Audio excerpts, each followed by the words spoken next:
Hey, welcome to the Summit Host Hangout podcast, where you'll learn how to host a high converting virtual summit that leads to your biggest signature offer launch yet. I'm your host, Krista from Summit in a Box, and today I get to bring you behind the scenes of an incredible summit. And I think it's easy to look at other summits happening and feel like you have to do things in a certain way to be successful, even if they don't feel great to you. I mean, honestly, that's why I put off my first summit for as long as I did. There were so many pieces that just didn't feel true to who I was and my beliefs around online business and what felt good and my values, and it just all felt off. So I didn't do it until I figured out I could do it my own way. And today we get to hear from someone I had the pleasure of working with in our Launch with the Summit Accelerator program, who stayed true to herself, niched down more than she was comfortable doing, and saw just really incredible results with her event. So to give you some background on our guest, she is a certified peaceful parenting coach, speaker, and educator. She's the founder of Reimagine Peaceful Parenting.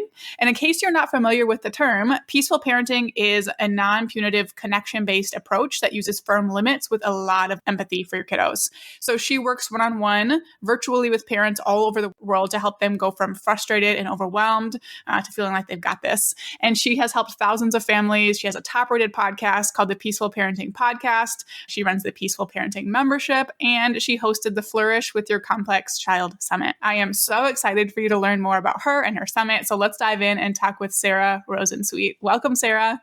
Thanks, Krista. I'm so excited to have you here and to talk about this. And before we dive into, the summit specifics and the topics we had identified today, can you just give everyone a little overview of you and your business and what you're all about? Sure. So I've been coaching for about 10 years. I decided to do a summit because my business had been growing really well. And I actually trained 2 people to work for me. But I realized that I'd kind of gotten as far as I could get with organic reach, and that I needed to do something that was going to sort of give my business a bit of an injection of new people and just kind of reach a broader number of people. And, you can't just sell the same thing to the same people over and over again. So I really wanted to just reach more families and, have more people join my membership. Basically my business is sort of 3 main prongs. I have my courses, I have my membership, and I have one-on-one coaching. And, the one-on-one coaching is, I'm about at my maximum of what I want to do for that, but I really would like to do the other bits of my business. So that's sort of a little bit about my business and why I wanted to do a summit. I love that. Oh my gosh. Okay. Tell me, I guess let's talk a little bit about your summit. Who was it for? How did it help them? What was your vision behind it? Well, when I started following you, I don't even know how I first heard of you, but the name of your business, Summit in a Box, is so good, and it just stuck with me. And when I started thinking about doing a summit, I was like, oh, I have to look up that Summit in a Box person. So I did your challenge? Or you've got like a 10-part series where you go through, and I forget what you call it, but when you go through and identify what your niche is going to be and who your audience is going to be. So I did that, which I found really helpful. And I was tempted to just do it on my own because I've been a part of so many summits that I felt like I know how they work. I understand the behind the scenes, and I'm really comfortable with online marketing and all of that. When I did that series of yours, I realized that I wouldn't have thought to do the niching in the same way that you did, and also realized how many moving parts there were to the summit, which you kind of don't see when you're a guest in a summit. Yeah. So my summit, when I thought about who my people are and who really needed some more support, it's what I call complex kids are kids who are strong-willed, spirited, sensitive, and or neurodivergent. Neurodivergent is a term that encompasses ADHD, autism, sensory processing stuff, gifted, learning disabilities, a whole bunch of stuff. So those people are the people that, need a parenting coach. When I remember when I don't know, I guess I haven't gone to a cocktail party since COVID, but back when I used to go to cocktail parties, if I met someone and told them I was a parenting coach, some people would look at me like I had 2 heads, why does anyone need a parenting coach? And other people would be like, oh, I could have used you when my kids were small, right? So there are some people that just have easier kids who are not those complex kids. And then there are other people who just really they feel alone. They feel like they're failing because they're struggling, even though they're doing all the things that the book says. So I realized when I thought about a niche, okay, those are the people, I want to reach the parents of those kids. So that's sort of who the summit served. I love that. I had our niching topic a little later in this episode, but I think it just flows so well to talk about it a little bit more now. Your business and your membership and your podcast, those are all more general for people interested in peaceful parenting. Is that correct? Yeah, it is correct. And I do think that most people who do end up working one-on-one, I mean, there are people who just they've been practicing conventional parenting that's, the more sort of fear-based, like timeouts, yelling, like that kind of thing, and they want to learn something new, and so they learn about peaceful parenting, and then they go away and they're like all good, right? So there definitely are people in our community who are just they're new to peaceful parenting, and then once they've kind of got it, then that's good. Or there are people who are maybe having a little bit of a hard time situationally, like they have a new baby and their older child is having a hard time adjusting. And those people generally don't need ongoing support, right? So there is that side of my business that's just like, okay, let's just do a little work here and then, okay, off you go and you're all set. And then there are the people who stick around who still need that ongoing support. So yes, I would say that in general, my business is for everyone who wants to know about peaceful parenting. And then there are the people who just still need the ongoing support. Mm-hmm. Yeah. And what made you decide that you needed to or wanted to niche down? Or was it the Summit to Sales? It was that. Yeah. Oh, really? Okay. And how did you feel about that? Were you nervous? Were you excited? Well, I believed you that it was a good idea. So it wasn't that I didn't trust it. And once I sort of started getting going on the niche, that I knew that the niche was good and I felt really good about that. Where I found that my doubt came up was that there are a lot of people, like I've been doing this for a long time, so I have a lot of really good connections in the parenting world with more like quote like famous or well-known experts who are more generalists, right? Who would not have fit into my niche. And I knew that I could have asked them, like, do you want to be in my summit? And then I would have this like little, my little poster with all of the faces on it. Someone would look at that and they would think, oh, she got so-and-so and she got so-and-so and she got so-and-so. So that must be really good, right? When you get those big names. But I really followed what you said in terms of, and not only because of what you said, but it just was really important to me to create something that's really, really got a lot of integrity in terms of like the product. And like, I want someone who's really good to talk about this topic. So what I did was I made a list of the topics I wanted to cover rather than the people that I wanted to have. And then I just tried to find the best person for that topic. And some of the people that I invited had no audience. Like they were people that I knew would be really, really excellent because I'd heard them on another podcast or I knew about their work from something else, but they didn't have online businesses and they didn't have an email list and whatever. So I just kept going back to like, who's the best person to have in the summit, who would be the best guest, who would give the best experience for the audience. But then when I had my whole summit lineup and everyone committed and I was starting interviews, I got an email from somebody who I was in their summit, and their summit was like 2 weeks after mine. And I looked at her lineup and she had like all the names, right? And I had this moment of like, oh my God, have I created something that is completely not commercial enough at all? Like, is it going to be a giant failure because I didn't get this person and that person? And instead I got all these less, I did have a few names, but that wasn't what I was trying to go for.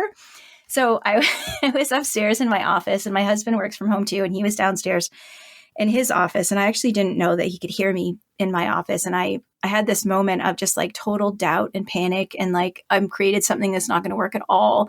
And I laid my head down on my desk and started to cry. And he heard me and he came upstairs and he was like, what's the matter? And I told him, I'm like, it's not going to work. It's going to be a total failure. And, and he gave me this really awesome pep talk, which was in his career before he's a corporate lawyer now, but before he was a lawyer, he was a filmmaker. And the first film he ever made, he spent like a year and a half on it. He was working like nights and weekends because it was like his passion project that he did. And he said, when I was making that film, I didn't think once about like, what do the film festivals want? What's going to be marketable? What's going to make money? I just kept thinking, what is the audience going to love? Like, how can I make the best thing for the audience? And his film ended up winning a prize at the Cannes Film Festival. So like, he reminded me of that. And I was like, okay, like I can keep going with this.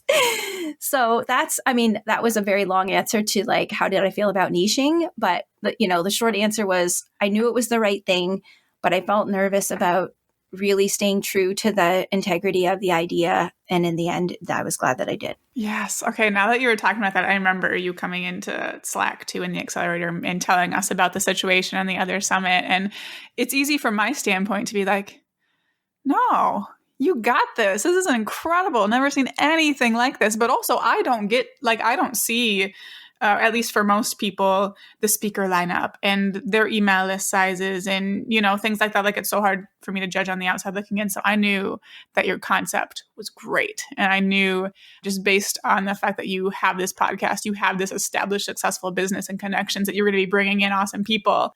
So it was easy from that standpoint for me to be like, this is wonderful. But I totally get how in the moment, being the one doing the thing, oh man, stuff like that is so hard. So I am so glad. I saw this other person's list of speakers and I was like, I could have asked so-and-so and I could have asked so-and-so, but they didn't really have anything to do with the ideas that I was talking about, and it would have been a total mistake. And she, they didn't really have anything to do with the ideas she was talking about either. And I recognized that at the time. Yeah, but it's really hard to trust that, I don't know, I was an English major. And they always say, like in literature, they always say, like, the more specific you can make your story, the more universal it is. And I think that really is the same idea with the summit. Like, the more like granular and concentrating on like really specific problems that people have, the more people can actually relate to what you're teaching. Absolutely. I remember yours stuck out to me so much because at the time when you were figuring out your messaging, I was just starting to figure out that one of my kiddos fits the complex child description, like just in the early stages of it.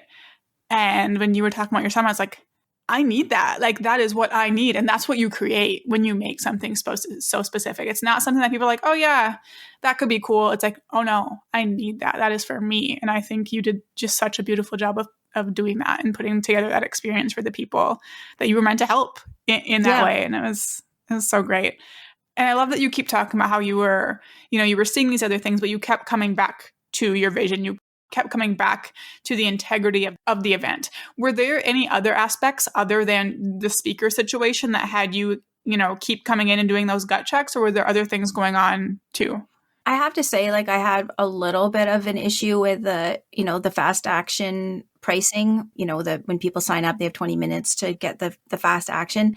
However, I also know how online marketing works, and I trusted that. I knew that was the right thing to do, even if it didn't feel like super great to do it. And, so I just kind of, I just went with that. Further to that, what made me feel okay about doing that was I also knew, like, if somebody didn't buy the pass, they could still get a lot of value out of the summit. Yeah. So I felt good about, charging for the pass and having sort of a little bit of stronger, selling techniques, knowing that somebody could just say no and they could still watch as many interviews as they could in the 24 hours each day. Yeah, absolutely. Absolutely. Did you stick with a 20-minute timer or did you end up expanding it? I did 20 minutes. Did you? Okay. Awesome. Yeah. I love that you kind of balance that out. Well, and one thing I changed from your model was you suggest to raise the price to the second level the day before the summit starts. And that didn't feel good to me. Like, I didn't want to raise the price before people had a chance to see what it was all about.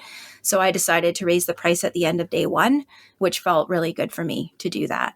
Yeah, I loved that change too. That is, it's smart. I like it. A business coach I used to work with would always tease me about how I always do things my own way. Like I'll take in the advice and then I'll be like, no, I don't think I'm going to do it that way. And I have to make it work for me.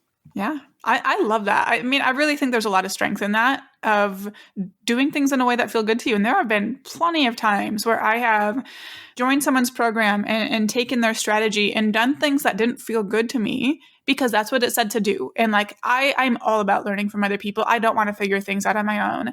But every single time I force something that doesn't feel good, I regret it. Every single time.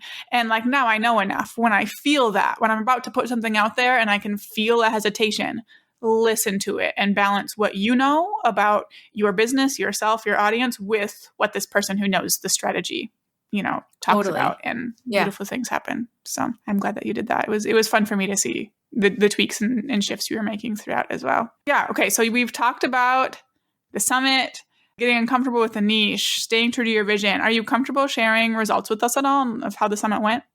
Yeah, it went so well. Like I had, in the end, I had 8,100 registrants, which I just checked before we came on this call. I know in the program you say expect 20 to 30% of people to drop off pretty quickly. It's been a month since the end of my summit. And out of the 81 people, I've only lost 600 people off my email list. So, I don't know I gave people the opportunity to leave right away. I said, if you don't want to stay on, click here. Won't bug you anymore about it. And I also said I did another segmenting saying like, let me know if you want me to tell you about next year's summit. So I have like a good list of a bunch of those people who left the list, but said, tell me about next year. And so I feel like the people that I attracted are really the right, they're actual good leads for me, like the right people to be in my community. So that was it. So I had basically 3 goals when I set out to do the summit. One was to grow my email list. So that definitely like double check, that pretty much doubled my email list from like, it was about 8,500 when I started.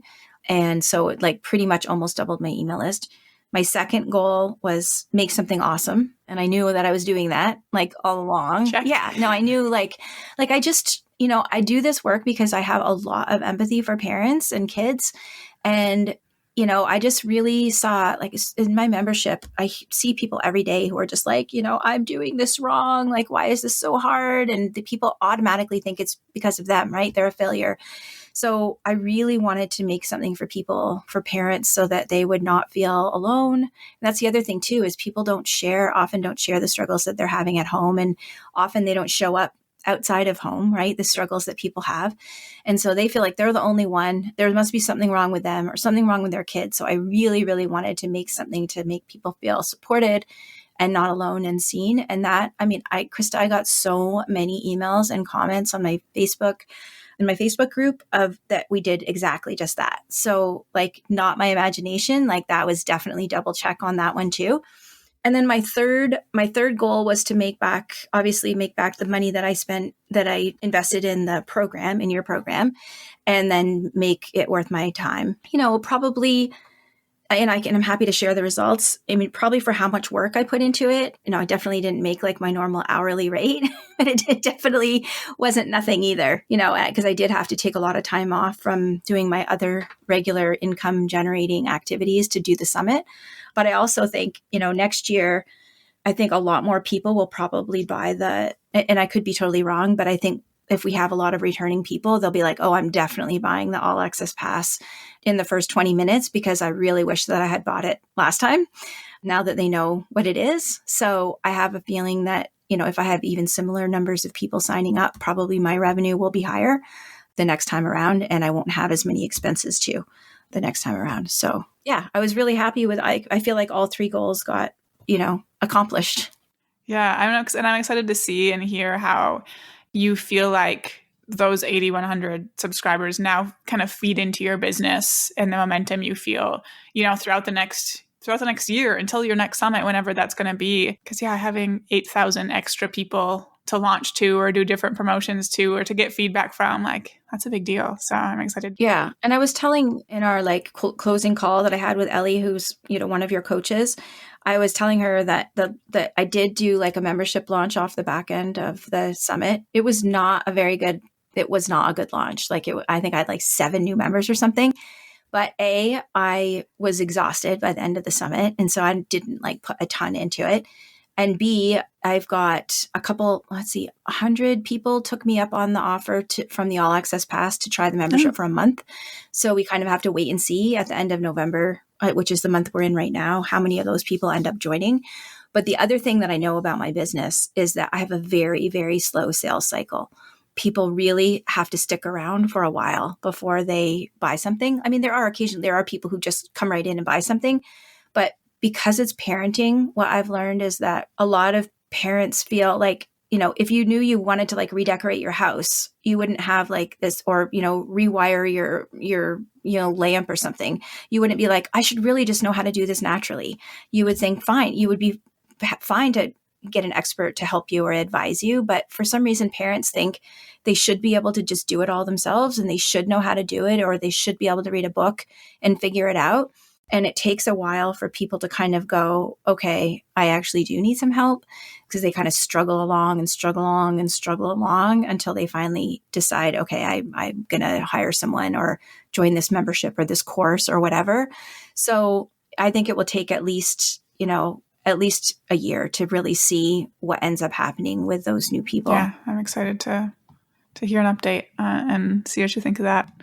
Yeah, thank you so much for sharing. I hope anyone listening is like inspired by like how Sarah took this strategy and did it, like also made it her own, followed the process but made it her own, and worked through the discomfort and the scary feelings that can come up throughout the process, whether it's your first time or your 10th time. Like things happen, things come up, and it's up to you to have the resilience and the support around you to push through and do awesome things for your people. So, Sarah, I guess what would you say is like your biggest takeaway you'd want listeners to get, or anything else you'd kind of want to add to round out the episode? Well, I know you didn't have me on so that so I could advertise your program, but it was really good. Like I have made my own, I have my own online courses, and Corey, who works with me, I was constantly being like, oh my God, you should see what Krista has for this. Oh my God, you should see this thing that's in the thing. And like, I mean, it must have been a beast to put that together, like an absolute beast. And every single time I needed a resource for something, you had it. And I just want to say I was so grateful for your program and so impressed by it. It was so well done and so easy to follow. And really, I would not have had as successful of a summit without it. Just really appreciated that. Anything else people want to know? I mean, I really think like having a vision and sticking to it really did make mine extra good. And, you know, there were people that I kind of felt bad, like even friends of mine who are coaches, who I was just like, I'm really sorry, but there's not a place for you in the summit, or, just kind of, staying true to your vision. I think it just really worked well for me. I love that. Well, thank you so much for coming on. I love this conversation. Where can people go to learn more about you and what you offer, and follow you and your summits and get help for other families with complex kiddos? Well, as you said, I have a podcast called the Peaceful Parenting Podcast, and that's a good place to learn about peaceful parenting if you don't know about it. My website is currently sararosensweet.com. I'm in the middle of a rebrand, and it will soon be reimagined peacefulparenting.com, but I think both will be. sararosensweet.com is probably the place to go for now.